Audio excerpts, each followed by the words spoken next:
Last উইকে বাসার জন্য টুকটাক কিছু কেনাকাটা করেছি। বিভিন্ন সময় বিভিন্ন কাজে যখন বাইরে যাই তখন বাইরে রাস্তায় আমার পছন্দ মতো যাই দেখি তাই আমি কেনার চেষ্টা করি। লাস্ট উইক মোহাম্মদপুর গিয়েছিলাম একটা কাজে, তো ওইখান থেকে আমি 2-3টা সিরামিক্সের আইটেম কিনেছি। এই বাটিটা কিনেছিলাম মোহাম্মদপুর কৃষি মার্কেট থেকে। এটা দাম চেয়েছিল 100 টাকা আর আমি একটু দামাদামি করে 90 টাকা দিয়ে কিনেছি। এখন যে জিনিসটা বের করছি আপনাদেরকে দেখানোর জন্য, এই জিনিসটা আমার অনেক পছন্দের ছিল। আর এটা হচ্ছে একটা সস রাখার জন্য আর কি, সস সার্ভ করার জন্য একটা ছোট্ট কাপ। আর এটার দাম চেয়েছিল 50 টাকা, আমি এটা 40 টাকা দিয়ে নিয়ে এসেছি। এরপর আপনাদের সাথে আমি যেটা দেখাবো, এটা হচ্ছে একটা ছোট্ট কিউট একটা কাপ। আর এটা হচ্ছে একটা বাটারফ্লাই কাপ। এটা নিচে কোনো পিরিচ ছিল না, তো এগুলো সিঙ্গেলি বিক্রি করছিল। এটার দাম নিয়েছিল 40 টাকা। এখন আপনাদেরকে আরো একটা কাপ দেখাবো। এটা হচ্ছে এখন টিকটক ফেসবুকে খুব ভাইরাল একটা কাপ। যারা আমার মতো মগ ভর্তি করে চা কফি খেতে পছন্দ করেন তাদের জন্য এই কাপ একদম পারফেক্ট।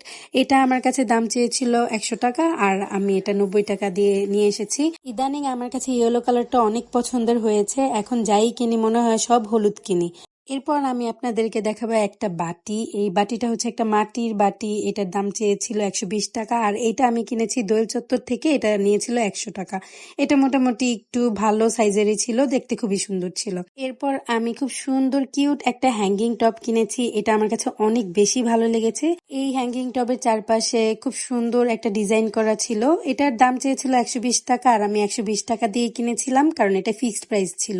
এরপর আমি লালমাটিয়া আড়ং থেকে 2টা প্লেসমেট কিনেছিলাম। এই প্লেসমেটটা কিনেছিলাম, এটা আমার কাছে ভালো লেগেছিল আর এটার দাম ছিল 115 টাকা প্লাস ভ্যাট। এরপর আরো একটা ছোট্ট প্লেসমেট কিনেছিলাম। এটার উপরে চা বা কফি কাপ রাখার জন্য নিয়েছি। এটার দাম ছিল 45 টাকা প্লাস ভ্যাট। এরপর এই জিনিসটা আমার কাছে এত ভালো লেগেছে, এটা দেখতে অনেকটা চপিং বোর্ড টাইপের।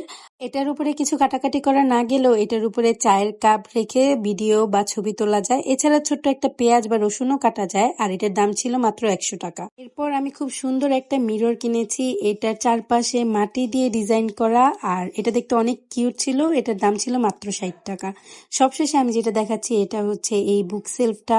এটা আমি পরবর্তীতে আরো সাজাবো। এটা আমি দোয়েল চত্বর থেকে নিয়েছি। এটা দেখতে অনেক বেশি সুন্দর ছিল আর এটার দাম ছিল মাত্র 700 টাকা। আজকের ভিডিওটি আপনাদের কেমন লাগলো জানাবেন। Thanks for watching. আল্লাহ হাফেজ।